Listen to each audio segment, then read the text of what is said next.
Hey, we're Saints. Good morning. Happy Tuesday. Father Chris here. Welcome to our Crucifixional Life stream. Glad to have you beautiful people with us on this beautiful day. We're going to talk today about Beyonce. Beyonce, most of you probably know, is a famous singer, a musician, and she just released recently a new album that has a song titled Heated. And I haven't yet listened to it, so I can't say if it's good or bad one way or the other. But there was a lot of anticipation for her album. It had been a while since she released a full album. And there also has been a lot of pushback on the song Heated.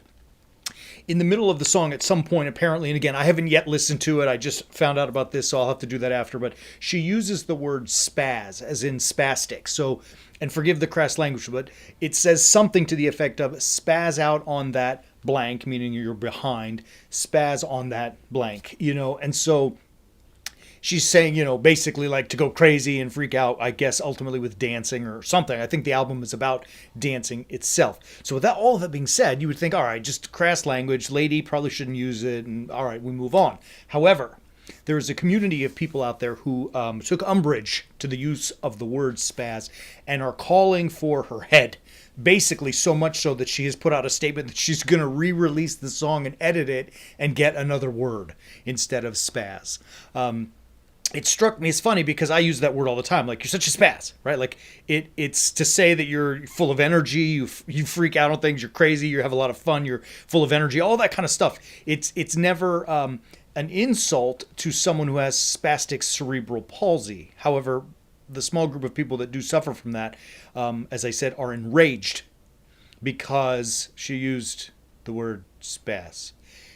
And while we at the Warrior Saints movement never want to offend someone or to use words that are truly hurtful, are you kidding me, right? Like, what it's come down to, and really this is my assessment of it, but I ain't wrong. What it's come down to is that everybody's got to have their own Me Too moment, right? Everyone's got to have a moment where they can show their umbrage, their outrage, their offenses. The words I wrote, everyone's got to have an outrage moment where I am offended and my group and, you, Beyonce, or whomever in the world have to, change the words you use because it hurts or offends me. As I was going through this whole story and reading the comments of those people who were upset by the use of the word spaz in Beyonce's song, it reminded me a lot of George Orwell's 1984, right? And like, the story where they created a new dictionary that just kept getting smaller and smaller, and the new language was called Newspeak. And the thesis that he put forward, how interestingly, way back, he was written in the mid 20th century, you control the words, you control the thought, right? And it strikes me as like a lot going on.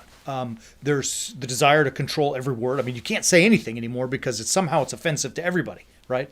My message to you today as Warrior Saints is, don't you care. Don't you be offended. If someone else is going to be offended, listen to this. They, the community that struggles with cerebral palsy, that's in outrage, they call other people, they've labeled us ableists, because we're able to do things that they're not. And while I sympathize with that, and we should have all of the handicap accessibility to help them with wheelchair accessibility, they call it, all that kind of stuff. I don't even know if you could say handicap anymore. Like, the words change. We've got to have all that stuff to help them. Absolutely, nobody's questioning that. But like, really, you got to be outraged because they use the word spaz, and you call me an ableist? Because seriously, my point today is, Warrior Saints don't do that stuff. We're not interested in that stuff. We're not whiny about stuff like that. We don't complain every time somebody says something that, somehow, expounding new knowledge that we are somehow,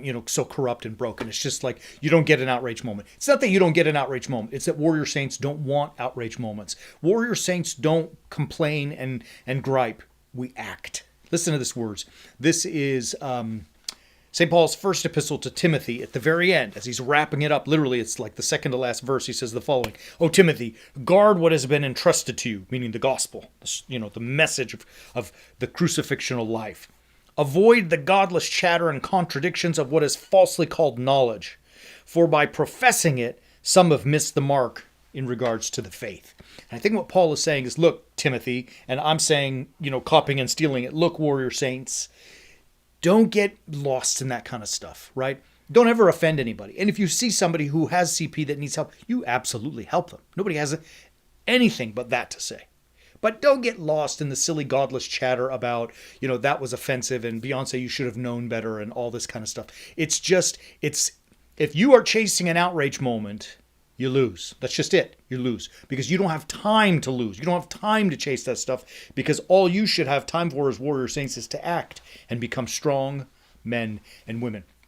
And this whole kind of, conversation about Beyonce's song is really just adding more fuel to the chaos, right? Like I've said it before, I like this saying that like we live in this world where we feel really like under assault. Chaos is everywhere. It's a blitzkrieg of chaos, right? Coming at us from every direction.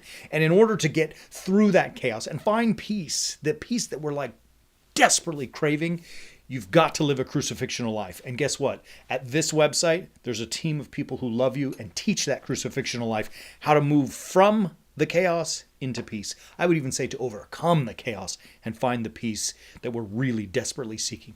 Visit us at warriorsaints.org. Subscribe to the Way of the Warrior Saint, and let's get going. No outrage moments for us, but only action to live a crucifixional life so that we can always keep walking on the way of the Warrior Saint.